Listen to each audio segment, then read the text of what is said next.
Hello बच्चों, welcome back. अब हम लोग फोटोसिंथेसिस के आखिरी पार्ट पे आ गए हैं। ठीक है, अभी तक हम लोगों ने फोटोसिंथेसिस में डिस्कवरी पढ़ा, फिर लाइट रिएक्शन पढ़ा, डार्क रिएक्शन पढ़ा, C3 साइकिल, C4 साइकिल पढ़ा। ठीक, एंड बहुत अच्छे ढंग से यहाँ तक फिनिश किया। आपका रिवीजन बहुत अच्छे ढंग से हो जाएगा। अब बात करते हैं कैम प्लांट का and factor affecting photosynthesis, and वो सारी चीज़ें जो फोटोसिंथेसिस को क्या कर सकता है, अफेक्ट कर सकता है। कैम प्लांट का बात करते हैं तो ये क्या है, एक प्रकार का adaptation to conserve water. Water को कंजर्व करने का एक तरह का क्या है, एडेप्टेशन है। ठीक है, वाटर को कंजर्व करने का एडेप्टेशन है। इसमें क्या होता है कि स्टोमेटा ओपन एट नाइट, है ना। अगर दिन में, ठीक है, अगर दिन में स्टोमेटा ओपन होगा तो वाटर लॉस होगा, इसीलिए स्टोमेटा नाइट को ओपन होते हैं, जिस वजह से वाटर का लॉस क्या हो, कम हो। ठीक है, जिसको एस्कोटो एक्टिव स्टोमेटा बोलते हैं।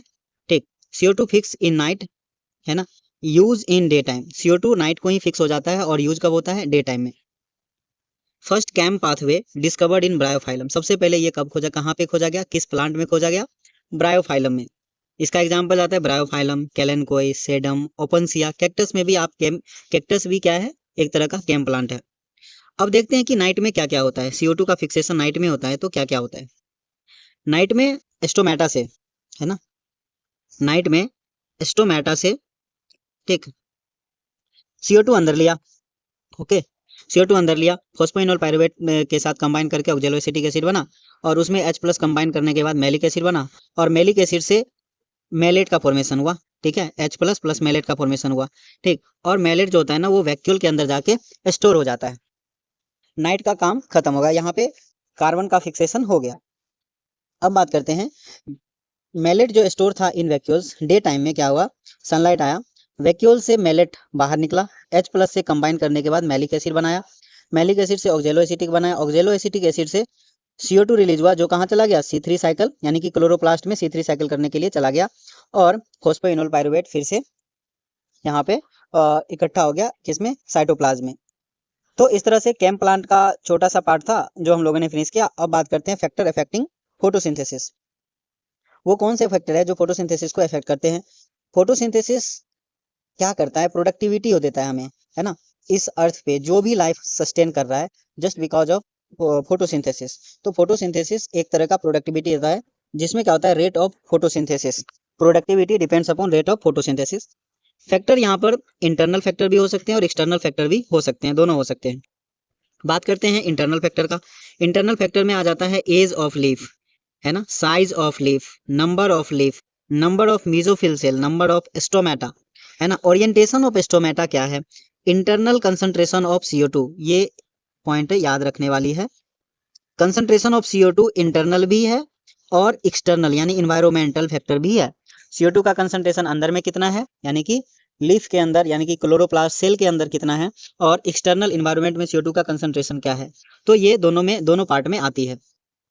अब बात करते हैं एक्सटर्नल, जो चार मेन फैक्टर है, लाइट है, CO2 का कंसंट्रेशन है, टेम्परेचर है, और H2O है, यानी वाटर है।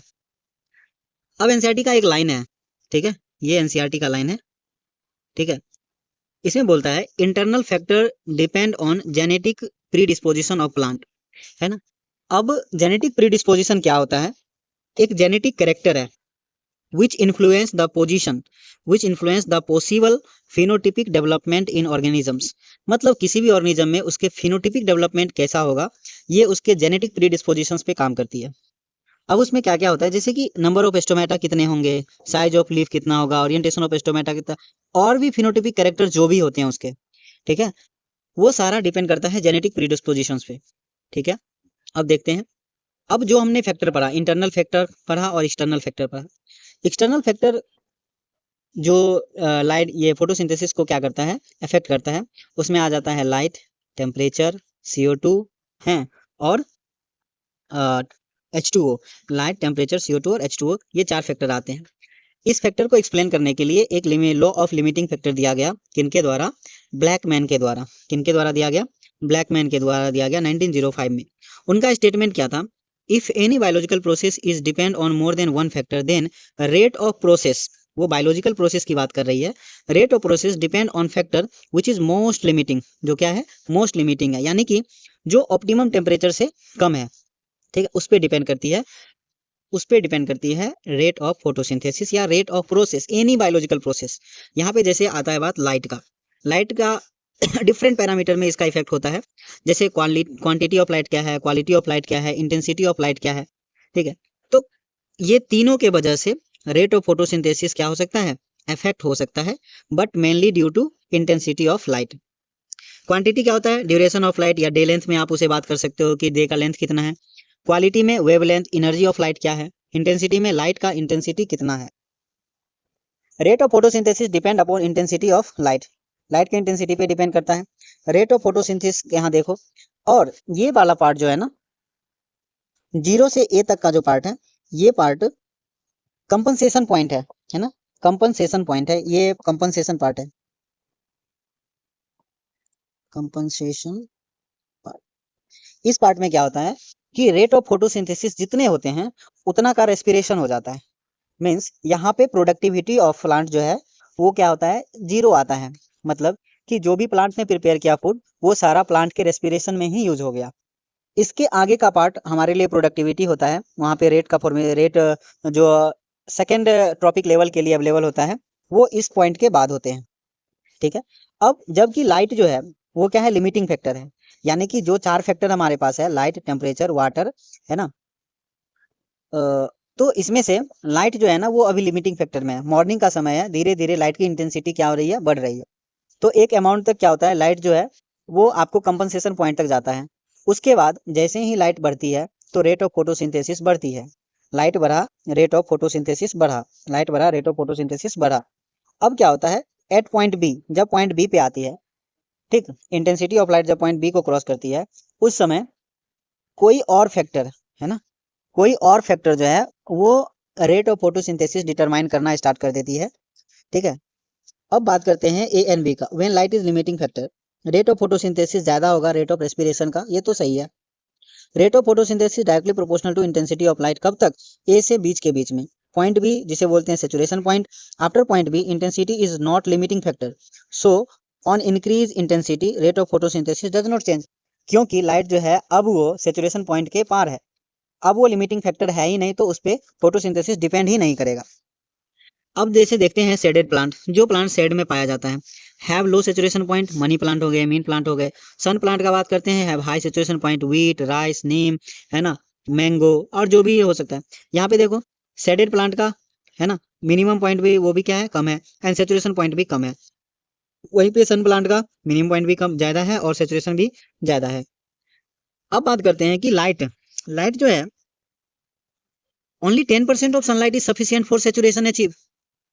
सनलाइट के 10% लाइट ही सेचुरेशन कंप्लीट करा देता है हर एक प्लांट का, है ना, उसके अंदर में। Sunlight is rarely limiting, it may be limiting for shaded plant. Dense forest में शेडेड पार्ट पे जो प्लांट होगा ना, वहां पे लाइट एक हो सकता है कि वहां पे सफिशियंट ना हो। At very high intensity denature of chloroplast occur, जहाँ पे फोटो ऑक्सीडेशन स्टार्ट हो जाता है, ठीक है। अब दूसरा है CO2 का कंसंट्रेशन, दूसरा है CO2 का कंसंट्रेशन। एनवायरमेंट में 0.038% CO2 का कंसंट्रेशन है, उसे अगर पार्ट्स पर मिलियन में चेंज करते हैं तो 380 पार्ट्स पर मिलियन आती है।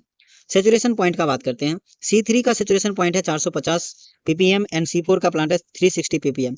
अब हमें पता है कि इन्वायरमेंट में 380 ppm है, इसका मतलब क्या है कि इन C4 plant concentration of CO2 is sufficient, more than saturation point है, नो इफेक्ट ऑन, क्योंकि यहाँ पे on increase concentration of CO2, क्यों, क्योंकि CO2 लिमिटिंग, CO2 जो है सेचुरेशन पॉइंट से आगे है ना, इसीलिए यहाँ पे सेचुरेशन पॉइंट से आगे है, तो CO2 का इफेक्ट नहीं होगा, क्योंकि CO2 लिमिटिंग फैक्टर के रूप में आएगा ही नहीं। C3 प्लांट का बात करते हैं तो concentration of CO2 is below saturation point, rate of photosynthesis increase और इंक्रीज कंसंट्रेशन, कंसंट्रेशन बढ़ाओगे तो फोटोसिंथेसिस इंक्रीज करेगा। बात करते हैं C3 plant give more production in green house, so called green house plant. Green house plant में क्या होता है, CO2 का कंसंट्रेशन हाई करते हैं, उससे क्या होता है कि प्रोडक्टिविटी इंक्रीज करता है उसका, ठीक है। जैसे इसका एग्जाम्पल हो गया टोमेटो, ठीक है, एग्जाम्पल टोमेटो, बेल पेपर, है ना, एग्जाम्पल हो गया टोमेटो, है ना, बेल पेपर, है ना, ये एग्जाम्पल हो गया इसका। अब बात करते हैं कि ठीक है CO2 का कंसंट्रेशन आप इंक्रीज कर रहे हो, उससे प्रोडक्टिविटी इंक्रीज कर रहा है, तो जैसे 380 ppm पे डालो, उससे 400 ppm पे डालो, 500 ppm पे डालो, तो प्लांट ग्रोथ शो करेगा, प्लांट का ग्रोथ होगा, C3 प्लांट का ग्रोथ शो करेगा। बट बियॉन्ड 500 ppm, या उसको परसेंटेज में लिखो तो 0.05% can damage over long period. अगर लंबे समय तक इतना इसके बियॉन्ड रहा, 0.05 से ज्यादा अगर CO2 का कंसंट्रेशन रहा, तो वो ग्रोथ को इफेक्ट कर देगा, तो ग्रोथ रिटेंडेड हो जाएंगे। थर्ड फैक्टर है टेम्परेचर। थर्ड फैक्टर है temperature. As we know photosynthesis, जिसमें लाइट रिएक्शन डार्क रिएक्शन दोनों होती है, और दोनों क्या है, इंजाइम डिपेंडेंट है। Enzyme need optimum temperature to work in most efficient way. ठीक है, तो dark reaction is more affected because it has more enzyme, ज्यादा इंजाइम है, इसीलिए ये ज्यादा इफेक्टेड होगा। Optimum temperature for C3 plant and C4 plant 20 to 25 degree Celsius है, एंड 30 to 40 डिग्री सेल्सियस है C4 प्लांट के लिए। Optimum temperature also depend on habitat. Habitat पे भी ऑप्टिमम टेम्परेचर डिपेंड करता है। जैसे कि मैं आपको बताता हूँ कि सेम प्लांट है, ठीक है, सेम प्लांट है, अगर वो ट्रॉपिकल रीजन में है, अगर वो ट्रॉपिकल रीजन में है तो उसका क्या होगा, टॉलरेंस लेवल ज्यादा होगा, ऑप्टिमम टेम्परेचर क्या होगा, ज्यादा होगा। अगर वो टेम्परेट में है तो उसका क्या होगा, ऑप्टिमम टेम्परेचर कम होगा। अब बात करते हैं fourth factor and last factor, जिसे बोलते हैं वाटर। वाटर का डायरेक्टली रोल नहीं है फोटोसिंथेसिस में, फोटोलाइसिस होता है पानी के प्रेजेंस में, उतना वाटर तो होना ही चाहिए ताकि उसको फोटोलाइसिस ऑफ वाटर हो। लेकिन ये इफेक्ट करता है फोटोसिंथेसिस को इनडायरेक्ट वे में। इनडायरेक्टली फोटोसिंथेसिस को इफेक्ट करता है। अगर लेस वाटर है, वाटर कम है, तो लीफ फ्लैसिड हो जाएंगे, लीफ मुरझा जाएंगे। ठीक है, लीफ मुरझा जाएंगे, सरफेस एरिया डिक्रीज हो जाएगा, जिस वजह से क्या होगा, फोटोसिंथेसिस कम हो जाएगा। अगर वाटर स्ट्रेस कंडीशन है, पानी है ही नहीं, पानी कम हो रहा है, ठीक है, तो स्टोमेटा क्लोज हो जाएंगे, और स्टोमेटा क्लोज हो जाएंगे तो CO2 इंटर नहीं करेगा, और CO2 इंटर नहीं करेगा तो फोटोसिंथेसिस क्या हो जाएगा, डिक्रीज हो जाएगा। ठीक है, तो अभी हमने पढ़ा फोटोसिंथेसिस खत्म हो गया है। लॉ ऑफ लिमिटिंग फैक्टर पे मैं आपको एक ऐसे ही बता देता हूँ कि अगर, है ना, कि अगर